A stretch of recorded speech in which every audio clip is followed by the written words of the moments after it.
What's up, guys? Hey, I'm coming to you live from Vancouver. Thank you to Chris from Ride Strapped for hooking up the Airbnb.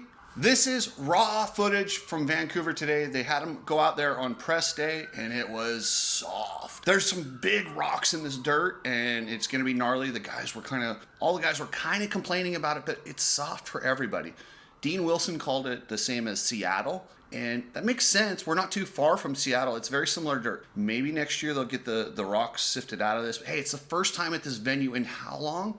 They did a pretty good job considering what they have with this track. Is it perfect? No, but it's the same for everybody. It's gonna get deep and rutted, and I'm hoping it holds up better than it did today, because just two sessions from, two press sessions, and that track was torn up.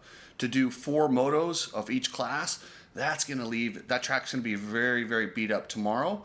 But it makes for some good racing. And a lot of times on these rutted tracks, it gets that way. But like I said, it's the same for everybody. So the format for tomorrow is 250 class. They'll have 3 motos or GPs. They do 2 of them, then they take a little break. Then they have their third. And if you're in the top 8, you go to the super final. Same thing for the 450s, and then they take the top 8 in each class, and they do race a super final, 250 versus 450. And all these motos and super pole points, they all count towards the overall victory at Vancouver. So to win this race, you got to score the most points from super pole through all 3 motos and the super final and have the highest total points, and you win this round. It is so crucial that any of the title contenders don't get hung up and be outside of that top 8, because if they don't even race that super final, they get no points. It's like having a DNF. It could be detrimental to their championship hopes. So even if any of the heavy hitters have a bad moto, they got to get back up and get going so it doesn't cost them a top 8 overall, which would cost them another DNF essentially. So during practice or press day, Tomac looks so comfortable. He is fast. He made it look easy. He's clearly the best guy, but in these shorter races, he's going to have to get good starts. But he is the Triple Crown King, so that's kind of his deal. He's really good at these 3 moto format, and this is a 4 moto format. So I would say, without a doubt, Tomac is your favorite heading into tomorrow. The other guy that everyone's looking at is Ken Roczen, the 2-time champion of World Supercross. He did not look good. He looked stressed out.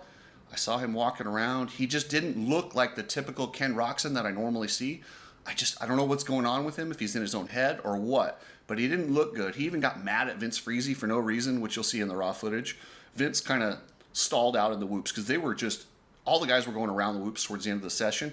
Vince had an issue, kind of stalled out. Roczen came up on him and got all mad like he did it on purpose. I'm like, dude, chill. But if Vince does anything, the guys get mad at him. That's just where Vince is at right now. And Dean Wilson, while he compared it to Seattle and said he felt uncomfortable out there, he also looked probably the most comfortable besides Tomac. He looked really good. I look for Dean Wilson. For whatever reason, the offseason, he's like the new Justin Brayton. Off-season races, Dean Wilson looks good again.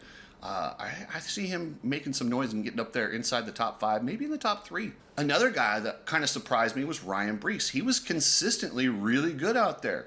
I thought it was, a couple times I thought it was Vince Friese. Vince rode really good, but I didn't expect as much from Ryan Brees. I mean, he's good, but typically, he's a guy, last time I saw him racing Supercross, he was a guy barely making main events. Now he looks like a guy, he might end up the night in the top 5 here in Vancouver. He looked that good. A guy that didn't look good was Colt Nichols. I don't know what's going on with Colt. I don't know. When Roczen rides a Suzuki, it looks normal. But when Colt rides it, it's almost like he's riding his dad's bike. It makes it look so heavy and big when Colt Nichols is on it. I don't know what's going on or if they can get him comfortable, but he looked horrible. They got some work to do, and he's got some confidence to gain.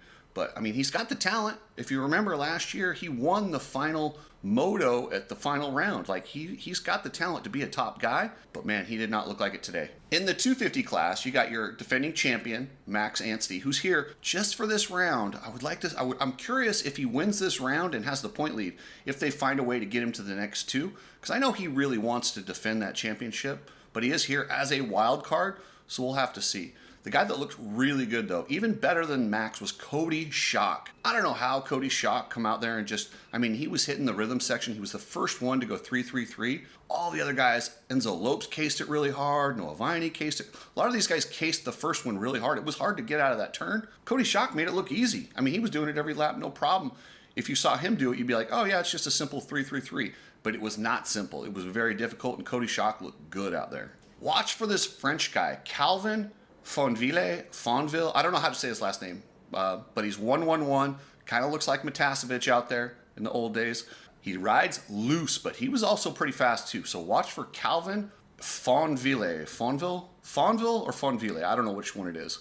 These French guys, there's a lot of them that are really fast that we've never heard of, and this is one of them. Anyway, guys, enjoy this video. Thank you to Nano Extreme, the pain cream that helped me with my shoulder. Epic Garage Designs. Epic has the coolest stuff to do up your garage. Coach Rob and his Energy Fuel. Head over to the Coach Rob store and get yourself some Energy Fuel.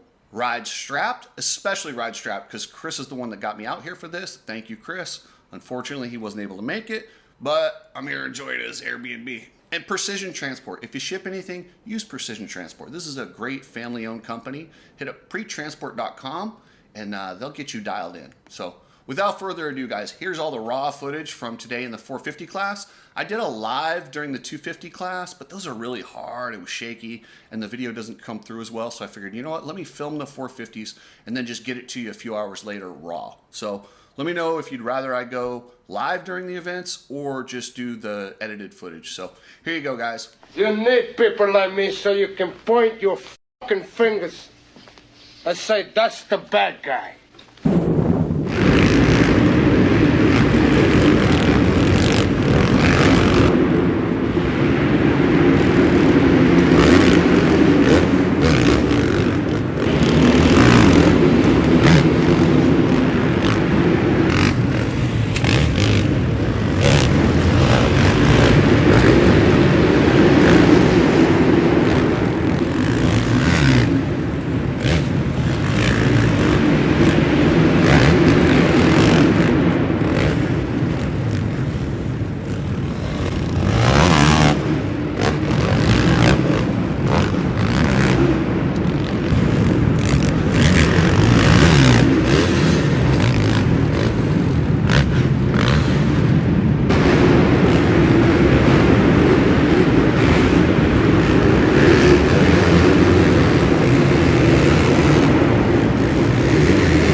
How you feeling, brother?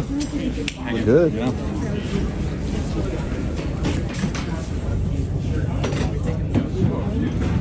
Yeah. I mean, Is that fair? I need them out because it clicks in, but it doesn't. Feel it there, no? Yeah. You all right? Look, you went down pretty good. Yeah, I just misjudged the triple. Yeah? Framed a quad. Yeah, I saw you the first time you did the 3 out of the turn. It was all case. Where? That section where you crashed, but the first you did 3 out of the turn, didn't you? Yep. 3. Well, the first time you hit it, you kind of went 2.5. Yeah. Looked good though. Yeah. Looked like you got your rhythm towards the end. Yeah, I've never ridden anything like this before. Yeah, it's your first real pro race, right? Yeah, it's like just feels like an East Coast track, and I've never ridden one. Yeah, you're a California guy, right? Yeah. But it says Canada on your thing. Yeah, I'm from Canada, but like I moved to the U.S. like 8 years ago. Okay. So What do you expect for tomorrow? What are you thinking? obviously gonna get some good starts, and then just piece the track together, and just stay consistent. Yeah, with 4 races, anything can happen, man. So, Yeah, and the track's gonna be super hard. all right, man. Good luck.